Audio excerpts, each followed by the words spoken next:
नमस्कार. जय शिवराय. मित्रांनो, आज आपण एका अत्यंत महत्वाच्या आणि थेट आपल्या मातीशी जोडलेल्या विषयावर सखोल चर्चा करणार आहोत. अगदी बरोबर. जो 10 एप्रिल 2026चा नवीन शासन निर्णय आलाय ना, ज्यामध्ये खरीप आणि रब्बी हंगामासाठी 100% ई पीक पाहणी सक्तीची केली आहे, त्याबद्दल आपण बोलणार आहोत.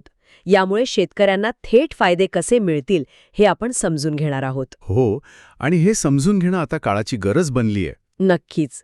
पण मित्रांनो, संवादाची खरी सुरुवात आपण एका वास्तवापासून करूया. विचार करा, एका शेतकऱ्याचा अतिवृष्टीमुळे अतोनात नुकसान झालंय. डोळ्यांसमोर उभं पीक वाहून गेलंय. पण केवळ मोबाईलवर ई पीक पाहणीची ऑनलाईन नोंदणी नाही म्हणून त्याला सरकारी भरपाई मिळाली नाही. हे खूपच दुर्दैवी आहे. म्हणजे योजना असूनही केवळ एका तांत्रिक चुकीमुळे हक्काचा पैसा बुडतो. खरंय. आणि म्हणूनच मित्रांनो, हा विषय इतका गंभीर आहे. पण मला एक सांगा, हा 100% सक्तीचा नवीन नियम आत्ताच का आलाय? म्हणजे ई पीक पाहणी तर आधीपासूनच सुरू होती ना? हो, ती आधीपासून सुरू होती. पण तसं पाहिलं तर राज्यात सध्या केवळ 60 ते 80%च नोंदणी होत आहे. आणि आता केंद्र शासनाच्या निर्देशानुसार 100% पिकांचा डेटा देणं राज्याला बंधनकारक झालं आहे.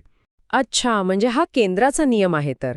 होय, म्हणूनच जिल्हाधिकारी, तहसीलदार आणि कृषी अधिकाऱ्यांवर आता ह्या कामाची कडक जबाबदारी देण्यात आली आहे. बापरे, म्हणजे प्रशासन आता पूर्ण ॲक्शन मोडमध्ये आलंय. तुम्ही जर शेतकरी असाल तर ही नोंदणी तुमच्यासाठी खरोखरच जीवनदायी ठरू शकते बरं का. पण थोडं थांबा, मला इथे एक व्यावहारिक अडचण दिसते. कोणती अडचण? तंत्रज्ञानाची. म्हणजे जसं उत्तम बियाणे आहे पण शेतात पाणीच नाही, अगदी तशीच अवस्था आहे. योजना उत्तम आहे पण गावात नेटवर्क नाही. पण हे सर्वांसाठी पुरेसं आहे का? नुसते नियम काढून हे काम होईल का? प्रामाणिकपणे सांगायचं तर अजून सुधारणा होऊ शकतात. नुसते नियम काढून नक्कीच भागणार नाही. जे ई पीक पाहणी सहाय्यक गावात जाऊन प्रत्यक्ष काम करतात ना, हो, जे बांधावर जाऊन माहिती भरतात. अगदी तेच. त्यांना एका प्लॉट मागे केवळ 10 रुपये इतकं तुटपुंज मानधन मिळतं. आणि तेही अनेकदा उशिरा मिळतं. भर देऊन जोपर्यंत या मानधनात योग्य वाढ होत नाही ना, तोपर्यंत हे 100% काम अचूकपणे पूर्ण होणं शक्यच नाही. 1 मिनिट, माफ करा, मध्येच थांबवते. पण मग हे जर इतकं महत्वाचं आहे तर सामान्य लोकांपर्यंत ही माहिती पोचणार कशी? खेड्यापाड्यात तर अजूनही डिजिटल साक्षरता कमी आहे.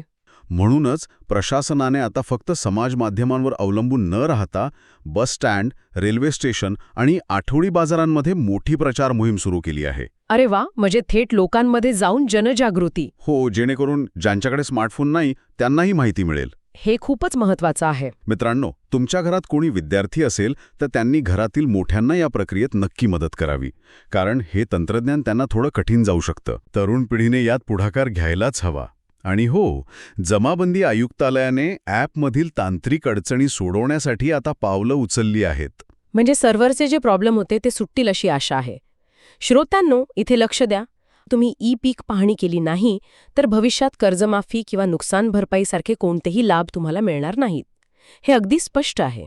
होय, हा धोका सर्वांनी गांभीर्याने समजून घ्यायला हवा. चला तर मग थोडक्यात आजच्या या सखोल चर्चेचा धांडुळा घेऊयात.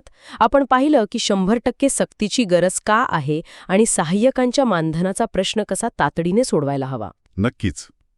मित्रांनो, हा व्हिडिओ आपल्या गावातल्या व्हॉट्सॲप ग्रुपमध्ये जरूर फॉरवर्ड करा, जेणेकरून माहिती सर्वांपर्यंत पोहोचेल. आपणही कोणाची तरी मदत करून आशीर्वाद कमवा. आणि हो, तुम्हाला महाराष्ट्र व भारत सरकारच्या योजनांविषयी सोप्या भाषेत मार्गदर्शन यापुढेही हवंय, मग आपला महायोजना यूट्यूब चॅनल तुमच्यासाठी आहे. अशीच उपयुक्त माहिती मिळवण्यासाठी लगेच सबस्क्राईब करायला विसरू नका. आज इथेच थांबूया. लवकरच भेटू पुढील भागात. धन्यवाद. जय शिवराय. जय महाराष्ट्र.